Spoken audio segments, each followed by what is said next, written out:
She tore down my grandfather's bridge like it was a rotten fence post, so I drained the lake that kept her $5,500,000 0-cents resort afloat. That's not Texas drama talk, that's cause and effect.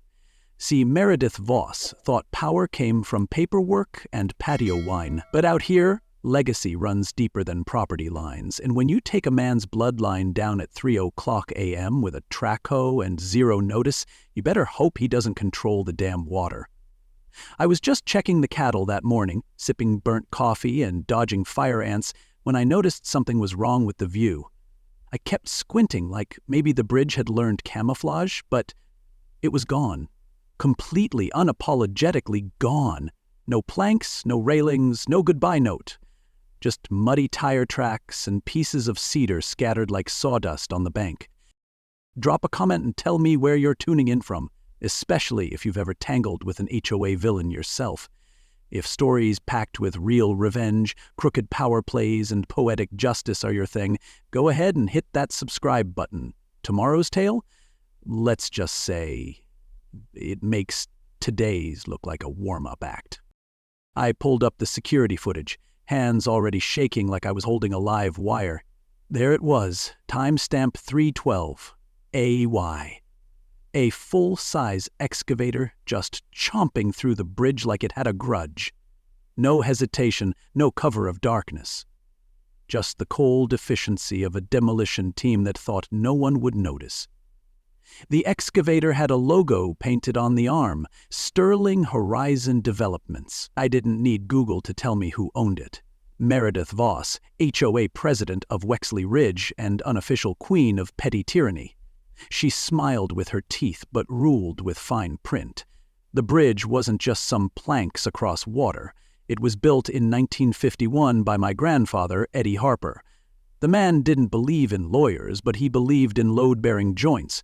He called that bridge his masterpiece. Now it was mulch. I did what any stubborn rancher with a working truck and working eyes would do. I stormed into the HOA meeting that same evening, mud still on my boots and proof on my flash drive. They held the meeting in a community center that looked like a modern art museum married a dentist's office. Shiny, sterile, and soulless. Meredith was posted at the head table, pearls tight on her neck, smile tighter on her face. "Mr. Harper," she purred, "how lovely of you to join us." I told her what her company did, showed the footage, even passed out copies like I was running a church handout. She didn't even blink, just gestured to her assistant, who handed me a folder with that smug courtroom TV energy. Inside was a document from 1999, supposedly signed by my grandfather, giving the HOA the right to remove hazardous structures, page 12, subsection 4. I knew right then she was playing games, because I'd seen Grandpa's real signature. This one looked like a T. I called it out, told her the bridge wasn't hazardous, that I'd had it inspected 6 months ago, passed with flying colors. Meredith just smiled like she already knew how the story ended. "Our engineers found multiple violations," she said, like she was telling me my cow had wandered onto her golf course. "We took care of it for you. The invoice is $18,000 0-cents. We take check or wire." The rest of the board sat like mannequins in business casual. Janet Chen wouldn't meet my eyes. Roger Stein from the hardware store pretended to cough at nothing. People I'd known my whole life suddenly acted like strangers at a bus stop. It wasn't just a setup, it was a performance, and I was cast as the idiot who didn't read the fine print. I walked out, but not before I heard Meredith pivot smoothly into her next topic, Phase 3 of the Lakeshore Serenity Spa expansion. And right there, the lights came on. My bridge was in her way. That night, I went to the one place that still smelled like him, Grandpa's old study, where the walls were lined with dusty books and dustier secrets. I opened a metal document box I hadn't touched since his funeral, mostly because grief has a way of putting organization on hold. Inside were blueprints, real ones, yellowed pages, neat handwriting, stamped dates.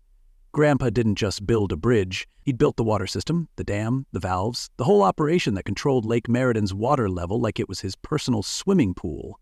Scrawled in red ink on the margin, "Do not open valve above 70%. underlined, circled, not once, not twice, but 3 times. My heart started doing jumping jacks. Meredith thought she'd knocked over a stack of firewood. She didn't realize she'd picked a fight with the man who held the keys to the and now those keys were mine. What she destroyed in secret, I could undo in daylight with a single turn of a rusted wheel. The water shut off on a Monday, like God flipped the switch just for me. I turned on the tap to fill the coffee pot, and it coughed like a smoker on his last breath. Tried the barn spigot, nothing. Irrigation lines, dry as dust. Cattle were already starting to crowd the empty troughs, giving me that look that says, you better fix this or we'll learn to drive and head to town ourselves. Meanwhile, across the lake, the resort's sprinklers were doing their morning ballet, spraying rainbows onto imported grass like they'd never heard of drought. Their sprinklers danced while my cows drank dust. I knew exactly who was behind it, and she didn't even bother to hide the knife this time. By noon, I got a call from the water company, voice all syrupy and polite. "Mr. Harper, your account's been flagged for non-payment of HOA assessments going back to 1999. Shows a balance due of $47,000, 0 cents.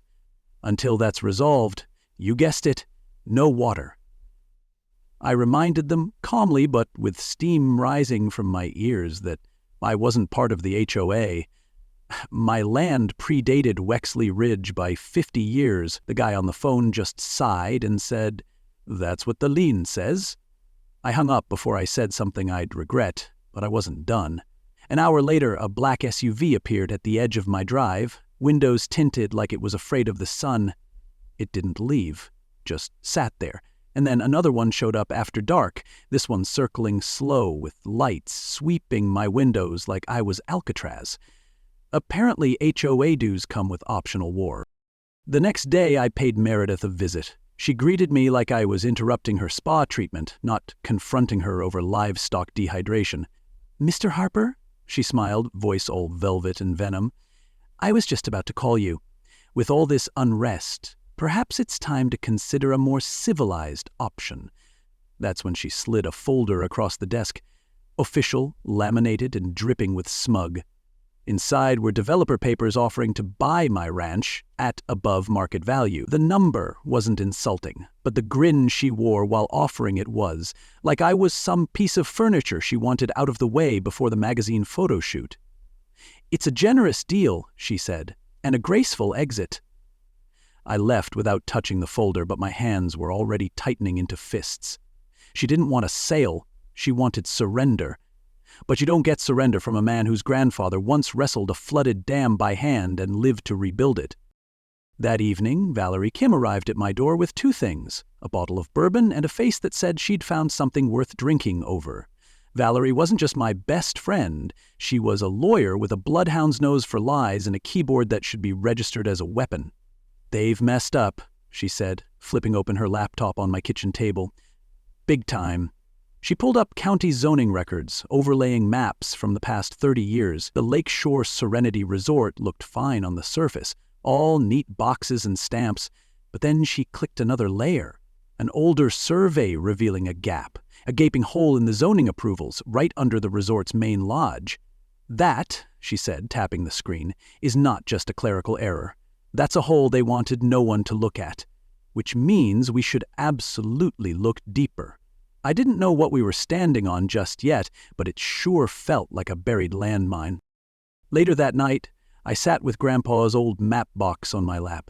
The thing had collected more dust than memories, tucked in the back of the closet like it was waiting for the right moment to speak. I wiped off the grime and opened it.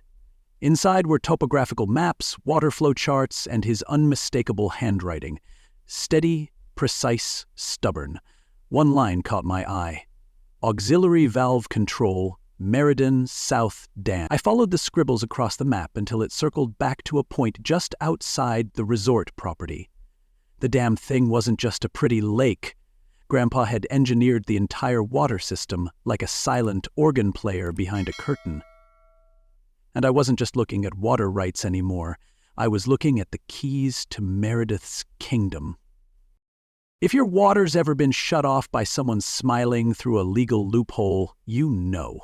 It's never just about the water, it's about power. And sometimes the fastest way to drain a bully's empire is to dig into what they built it on. So, if you're still with me, don't go anywhere, because in the next part, we're not just flipping through old blueprints, we're flipping the entire game board. What I found buried in my grandfather's maps, let's just say, it made her sprinkler system look like a fuse box waiting to blow. We weren't flipping through just old engineering notes. We were cracking open a vault. Grandpa didn't just build fences and fix tractors. He'd built an entire water system with the precision of a man who didn't trust future developers and the foresight of someone who knew they'd come knocking.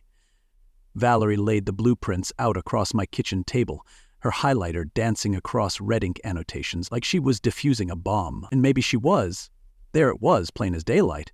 Meriden South Dam primary valve control. Beneath it, in Grandpa's sharp handwriting, one warning circled in red.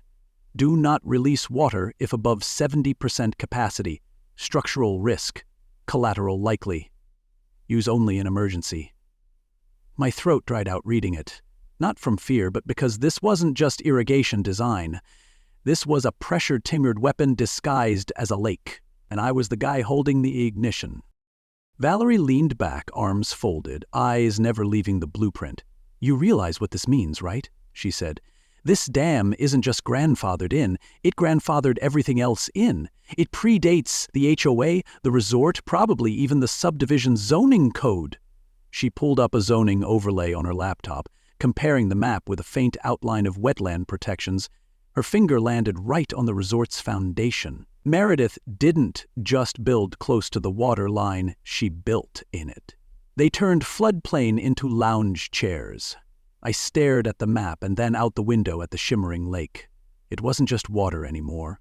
It was leverage, pure and pressurized. And suddenly, I wasn't just a rancher under siege, I was the floodgate.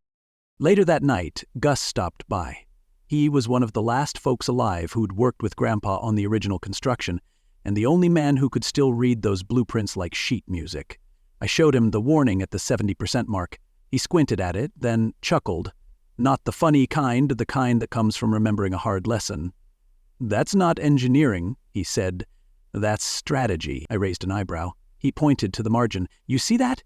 When the water's under 70%, it flows slow, manageable. You're inspecting, you're fixing. But over that, he tapped the paper like a preacher making a point. You ain't inspecting anymore. You're declaring war. That line hit me like a hammer.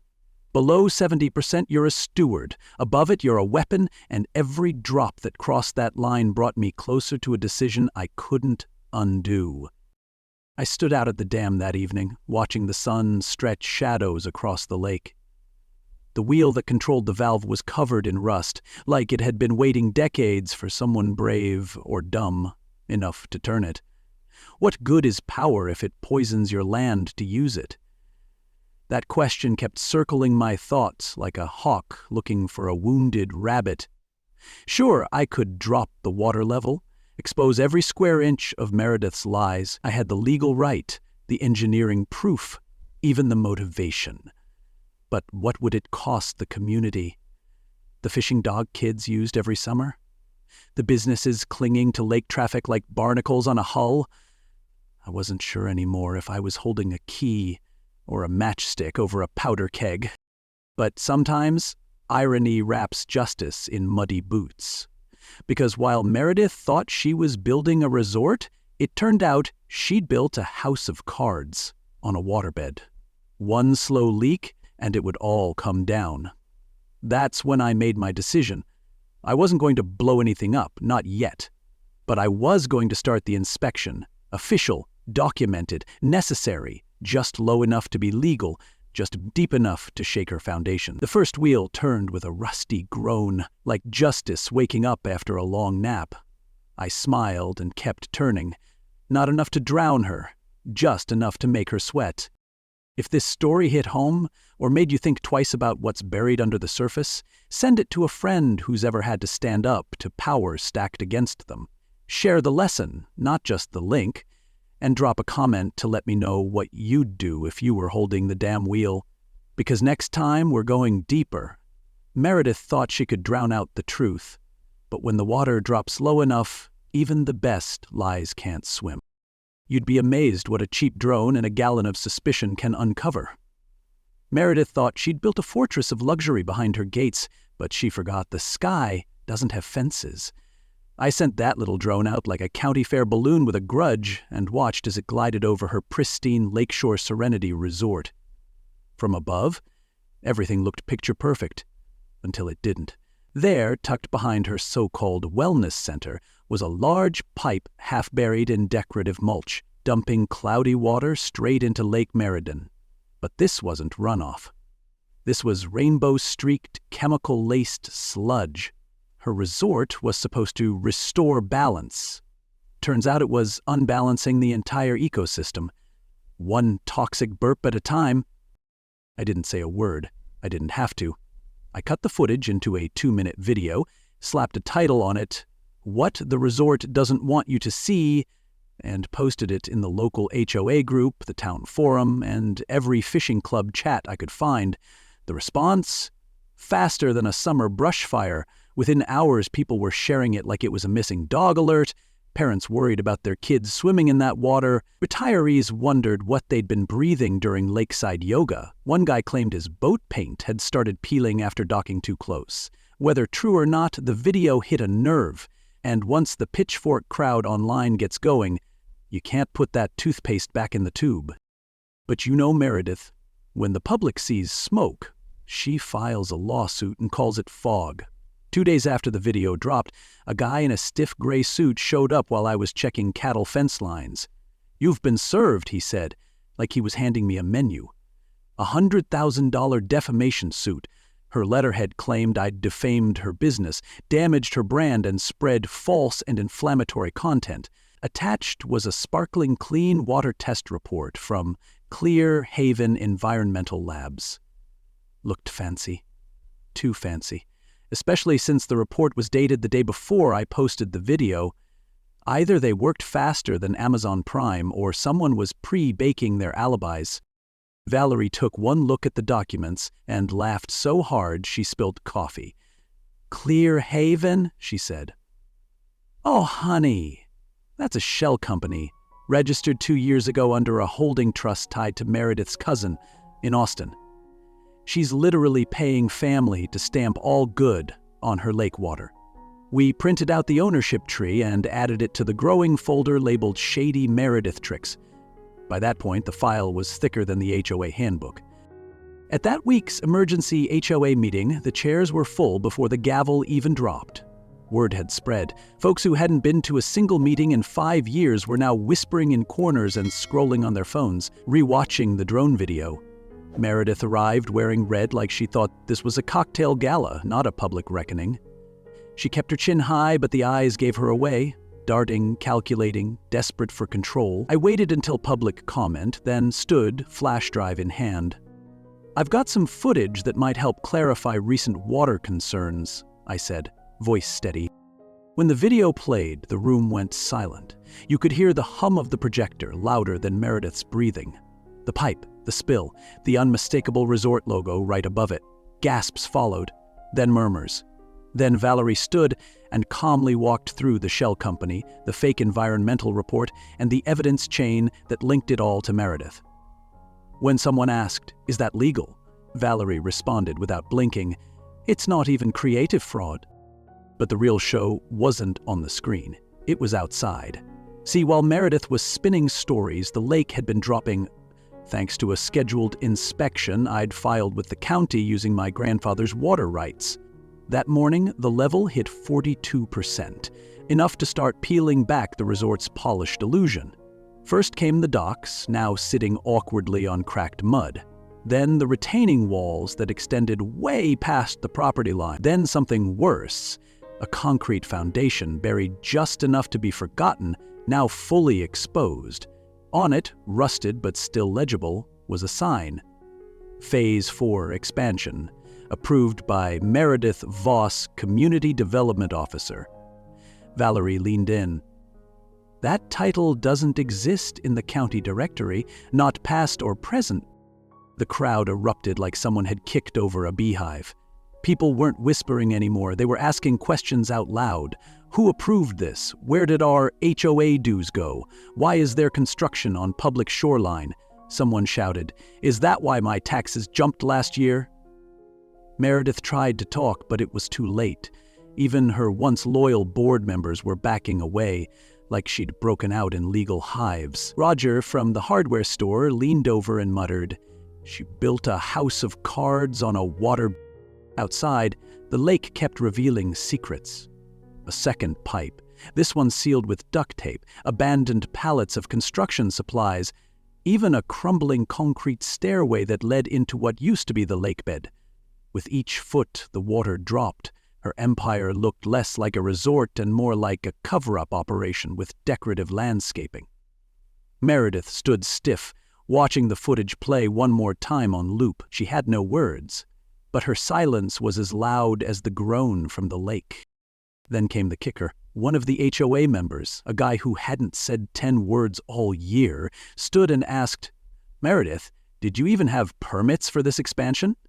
She opened her mouth, but nothing came out, just air. Valerie held up the county records. "There's no permit. Not from the county, not from the state, nothing. And the title she used to approve it? Entirely fabricated. She invented her own government job to greenlight her project." I closed the meeting with one final sentence. Her resort was waterproof, just not truth-proof. That landed like a punchline, but it wasn't a joke. The truth had drained out like lake water, slow at first, then all at once. If you've ever wondered what happens when a bully builds their empire on other people's land, tune in next time, because while the foundation was cracking, the real collapse hadn't even begun. The envelope was unmarked, hand-delivered, and reeked of something heavier than secrets. Inside, a single USB drive and a note, scribbled in tight block letters. "She destroyed my family. Let them see what she built it on. OVV." Now, I'm not Sherlock Holmes, but even I could figure out that OV didn't stand for optimistic volunteer. Owen Voss, Meredith's own son, had just mailed me the digital sword to split her empire like a rotten pumpkin. When I plugged it in, it didn't just boot up. It detonated. Folders nested like Russian dolls, dates stretching back 20 years. HOA evictions, property flips, shell companies, bribe trails. You don't expect to see the sheriff's name next to monthly payments and a memo titled "Keep Clint Contained," but there it was in 12-point Times New Roman. I clicked a file labeled audio_3. Meredith's voice slid out like oil on tile. "Don't worry, I bought the sheriff. Clint won't be a problem. He's ranch stubborn, but everyone breaks eventually." I paused the clip and just stared. So this was what power sounded like. Lazy, smug, rehearsed in its corruption. Her empire wasn't made of stone and foundation. It was stitched together with lies and bribes like some kind of luxury Frankenstein. Valerie was already on the phone, her voice low and deadly, lining up the state attorney's office. "We don't leak this," she said. "We detonate it at the next HOA meeting, live and undeniable." If justice had a playbook, Owen had just handed me the final chapter, and I was ready to read it out loud. We called for an emergency HOA meeting and triggered the obscure bylaw clause that required full public access. That meant live streaming on the county's public channel. You want to see a snake sweat? Put it under a spotlight and hand the audience popcorn. Meredith strutted into the community center with 4 lawyers in tow and that signature lizard lip smile, acting like she still ran the place. But even before she reached the mic, you could feel the shift. No more polite claps, no more turned heads, just cold stares and rolling camera phones. When Valerie queued up the PowerPoint, it wasn't just a slideshow. It was a public evisceration. Owen had organized everything. Audio with transcripts, bank records with annotations, property maps overlaid with zoning fraud. I took the podium and dropped the opening line like a hammer. Turns out Meredith Voss didn't build a resort. She built a paper trail. Slide after slide confirmed it. Bribes to the county commissioner. Fake permits, rubber-stamped by a development officer. Position that never existed. audio files with judges agreeing to fast-track evictions. Then came the piece de resistance, a financial flowchart titled HOA Discretionary Fund that funneled HOA dues into a resort landscaping budget. Someone in the back shouted, "That's why my kid's soccer field never got fixed?" And all hell broke loose. People who hadn't spoken in years found their voices. Questions flew like arrows. Is that how you got the land? How many families did you run off? Where's our money, Meredith? But Meredith didn't back down. No, she doubled down, grabbed the mic like it was a scepter and shouted over the noise. "You're all ungrateful. This community was nothing before I brought money into it.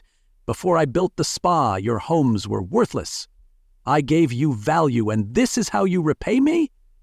Her voice cracked, not with emotion, but rage. Wild, entitled Queen of Ashes rage.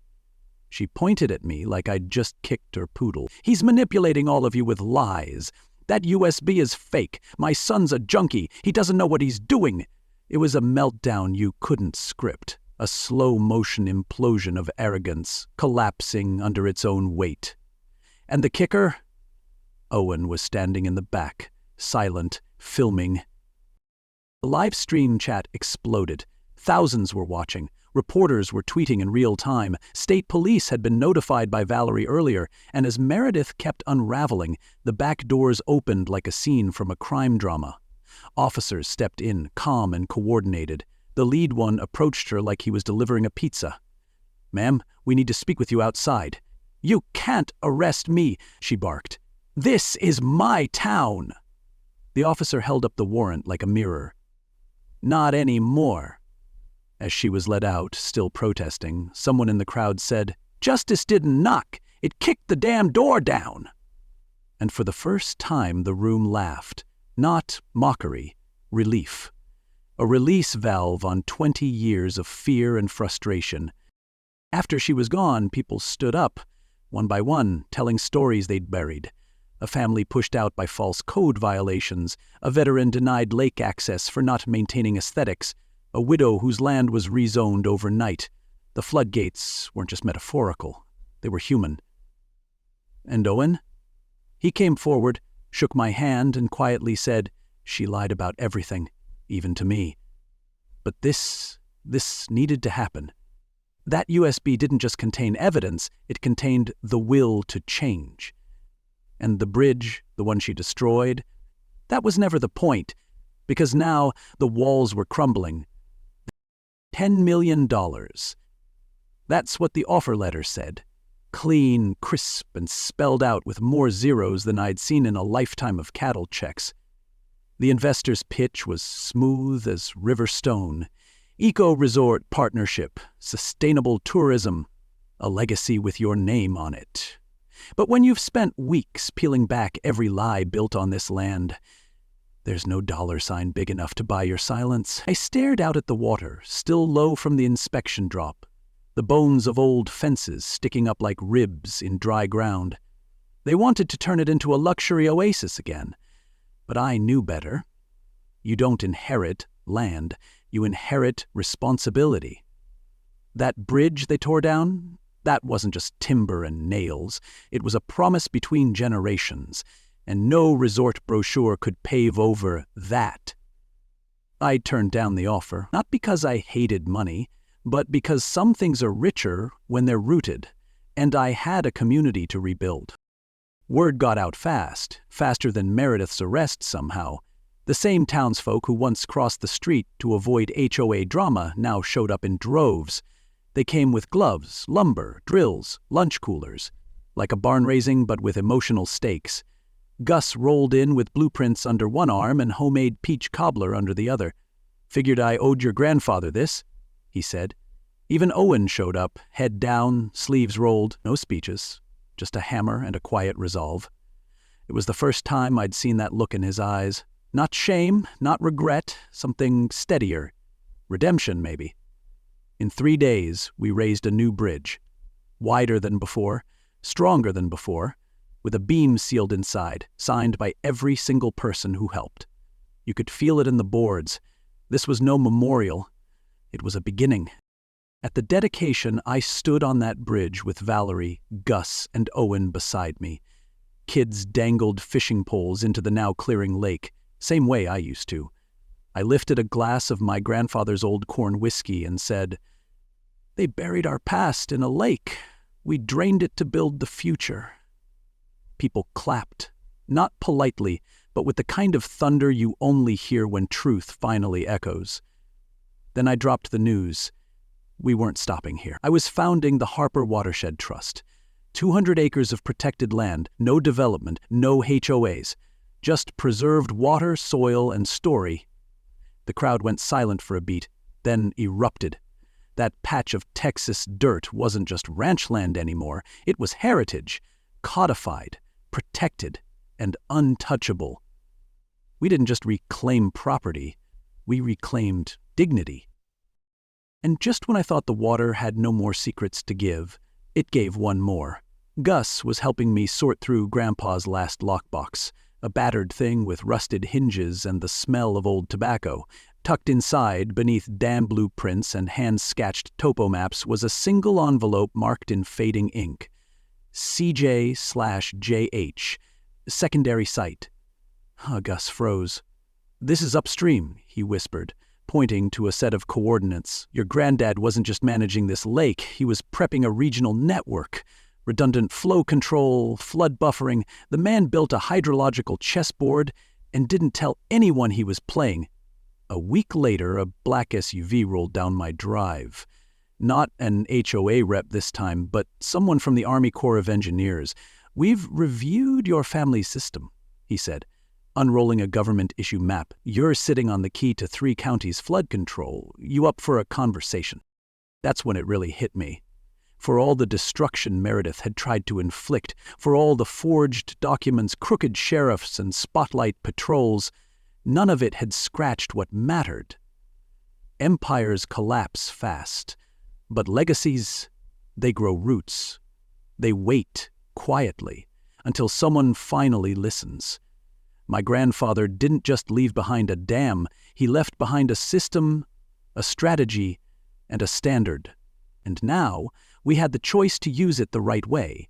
I told the Corps rep I'd consider it, on one condition: the project would be community-controlled, no private exploitation, no luxury schemes, just safety and stewardship. He agreed. Sometimes even the government recognizes when a cowboy's got the right compass. That Sunday, I walked the length of the new bridge alone. Wind carried the scent of cedar and fresh earth. Kids were laughing near the shore. The lake, though lower, was alive again. Honest. I ran my hand along the rail, right where Grandpa and I once stood, fishing lines slack, talking about nothing and everything. I thought of Meredith's downfall, of Owen's trembling hand as he passed me that USB, of Valerie working night after night, eyes red but voice sharp. I thought of every person who lifted a board, filed a complaint, or finally said, "Enough." Justice had arrived, not in thunder, but in tools and teamwork. We didn't just survive, we reclaimed, and this place was finally ours. If you found this story meaningful, or if someone in your life has been run over by power in the wrong hands, send them this video. Maybe they'll see what's possible when community beats corruption. Drop a comment below and let me know what part of the story hit home. And stick around, because while the dam held water, it also held the truth. And when it finally flowed free, it didn't just wash away corruption, it fed a future worth fighting for. So, in the end, this wasn't just a fight over water, bridges, or HOA fines. It was about what we choose to stand for when no one's watching. It was about a grandson who could have sold out, kept quiet, walked away, but didn't, because justice, real justice, isn't a courtroom or a cop. It's a community rebuilding a bridge with their bare hands. It's truth rising from the mud. It's a legacy being honored, not inherited. And maybe the biggest lesson? You don't beat corruption with fists. You beat it with facts, friends, and a little bit of stubborn Texas grit. If this story gave you something to think about, if it reminded you of your family, your town, or your own stand against unfair power, share it with someone who needs to hear it. Leave a comment below and let us know what hit home. And if you believe stories like this matter, don't forget to like the video and subscribe. We've got more real, raw stories just like this one, and trust me, the next one you won't want to miss. And now that the dust has settled and the dam's done its talking, I want to hear from you. What kind of story should we tackle next? More HOA madness? Family land battles? Or maybe a twist where the underdog fights back with something even crazier than a dam valve? Drop your ideas in the comments. Seriously, what would you like me to do next?